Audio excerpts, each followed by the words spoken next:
5 kira-kira segini. Nah, ini resiko tinggi untuk tembus. Jadi kalau tenaga kita terlalu ekstra gitu, misalnya karena sering nge-gym gitu, jadi ada tusuk langsung ke dalam. Ya, terbayang ya, kalau terlalu gini, apalagi 90 derajat. Ya. Terus yang paling baik bagaimana Pak? Pakai feeling. Jadi kalau kita melihat pembuluh darahnya dalam, tidak dalam, dangkal, maka kira-kira seberapa derajat tusukannya. Nah itu juga nggak perlu diukur ya, jadi nggak usah bikin ribet. Nyari-nyari busur, diukur dulu. Sudah pas belum 30 derajat? Enggak, pakai perasaan aja. Ya, pakai feeling, perasaan saja. Jadi idealnya di mana? Di 30 sampai 45 derajat. 15 derajat terlalu tipis kan, seperti ini dia nggak kena-kena. Gitu ya, paham? Oke. Ulangi tadi, pegangnya begini, tusukkan seperti ini. Bu, Pak, ditusuk ya, sedikit tarik nafas, masukkan seperti ini. Nah. Oke. Masukannya gimana? Masukkan dulu sepertiga bagian, kemudian kita benarkan. belum. Kita tarik. Nah, kalau tandanya dia tepat menusuk pembuluh darah vena, apa? Ada darah yang tertampung di tabung ini. Ya. Kalau sudah ada darah berarti sudah tepat masuk, kita tarik sedikit seperti ini. Nah, nanti saya jelaskan kenapa harus ditarik ya. Kemudian pegangan kita pindah ke yang kuning. Baru kita selesaikan sampai ke dalam. Jadi posisinya akan begini. Ya, jarumnya ditarik sedikit. Nah, nanti saya jelaskan kenapa harus ditarik. Oke, selesaikan dulu. Selesai masuk, kemudian kita tahan seperti ini atau ditekan. Untuk apa tujuannya? Biar darah karena kita mau cabut jarum yang besinya ini, yang tertinggal yang plastiknya, ya, supaya nggak muncrat keluar. Nah, ini kita ambil dulu untuk penyambungnya. Kemudian kita lepaskan seperti ini. Kemudian kita ambil jarumnya, kita buang dulu. Kemudian kita tempelkan ya, jangan langsung ditusuk. Kalau langsung ditusuk ditekan, dia akan bengkok. Kenapa? Karena dia plastik. Tempel dulu. Tidurkan. Enggak usah tidur, nanti capek kalau tidur. Si jempol ini jangan nganggur, pindah ke yang kuning, pegangin. Nah, gitu. Jadi dia kencang. Paham? Paham ya. Jadi jangan terlalu, ulangi ya, jangan sampai terburu-buru. Udah langsung tusuk, yang sering terjadi saat ujian nih. Masuk Pak. Sakit banget itu pasti. Seperti diputusin pacarnya biasanya.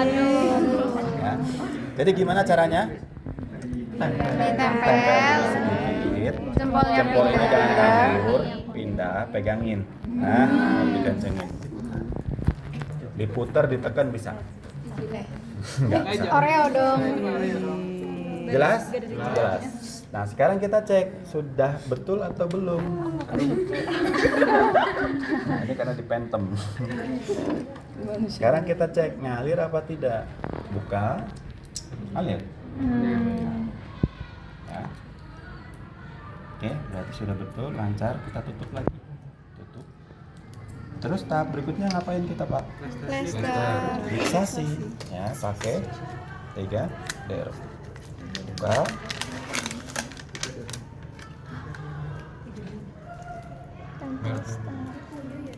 Pakai odol. Nah, bentuknya begini. Ada lekukannya. Oke. Nah, gini. Kelihatan? Nah, cara masangnya gimana, Pak? Pasangnya. Jadi posisinya dia lurus seperti ini. Kemudian kita tempelkan lekukannya di yang kuning-kuning. Di plastik yang ini. Nah, ini. Nah, ini yang tadi saya maksudkan. Dia kalau di pentem ini nggak nempel. Tuh kan. Nah, harusnya dia nempel banget nih. Nggak percaya? Coba tempel di kulit masing-masing. Kemudian kita lepas plastik ininya, pelindung atasnya. Nah.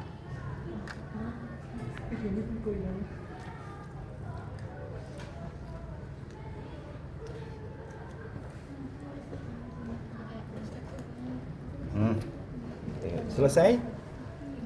Belum. Nah, tadi yang saya maksudkan butuh fiksasi tambahan supaya infus ini tidak mudah lepas. Kalau masih kayak gini, ketika ini tertarik atau saat di tempat tidur terjepit gitu ya, dia akan langsung tertarik kayak gini kan. Nah, dia mudah lepas. Maka kita butuh sedikit keterampilan. Biasanya suka dibikin. Makanya kalau pasang infus, kalau kamu lihat suka ada yang dibikin begini ya. Ya, kalau begini masih mending, masih oke, nggak apa-apa. Yang nggak boleh gimana? Bikin sirkuit MotoGP. Nah, kayak gini-gini. Terlalu lebay. Nggak usah.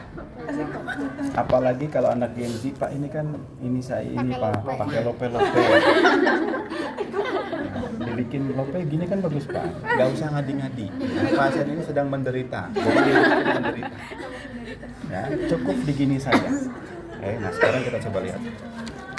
Kita butuh plester sedikit. Mau gede boleh, mau yang kecil juga silakan.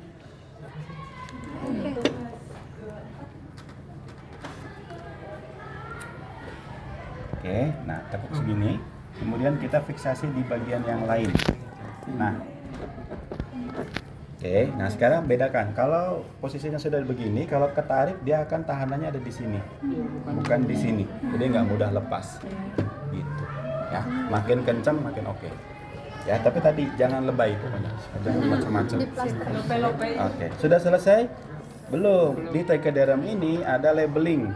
Nah, ini. Ya, kita butuh tuliskan tanggal. Kapan pemasangan infus? Kenapa harus ditulis tanggal? Supaya tahu. Ya, biar tahu apa? Kalau Sudah berapa lama pasien ini dipasang infus? Karena maksimal biasanya itu di 3 hari. Harus diobservasi ada tanda-tanda phlebitis atau tidak. Jadi kalau masang jangan lupa ditulis. Kalau dulu biasanya suka tulisnya langsung di sini. Tapi nggak bagus. Kurang etis. estetik. Oke.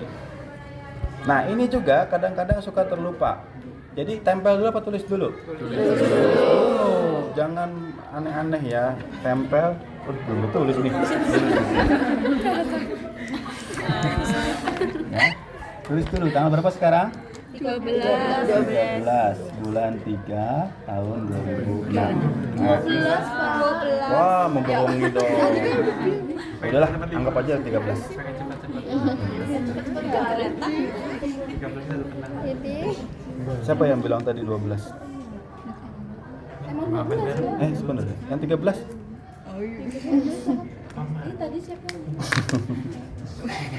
Oke, tempel di mana? Tempelkan saja, bisa di sini, bisa di sini untuk menambah daya rekat. Nah, kira-kira begitu. jadi estetik. Sudah selesai kah? Sudah. Belum. Ini nggak dilepas. Nanti pasien pingsan. Lepas. Nanti pasiennya membiru malah. Sudah selesai kah?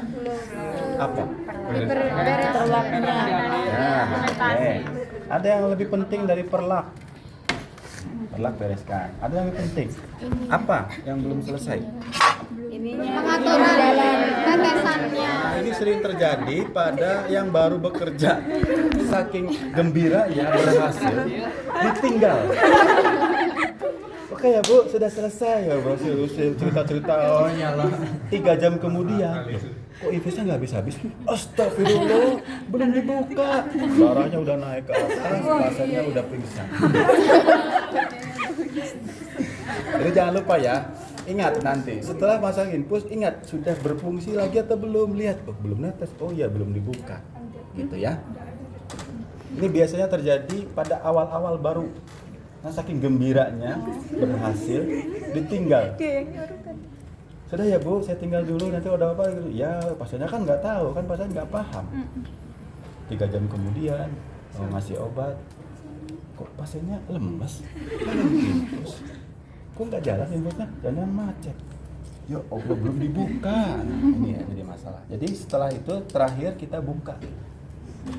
Ya, bukanya gimana? Jangan di los, tergantung kebutuhannya. Dia butuh berapa tetes per menitnya. Nah, nanti di kuliah saya ajarkan cara menghitung tetesannya ya. Oke, anggap misalkan 1 menit butuh 20 tetes, maka kita hitung berapa? Bagi aja biar lebih cepat. 60 bagi 60 bagi jadi berapa per 15 detiknya? 5 ya, 5 tetes per 15 detik. Dilihat 15 detik 5 tetes belum?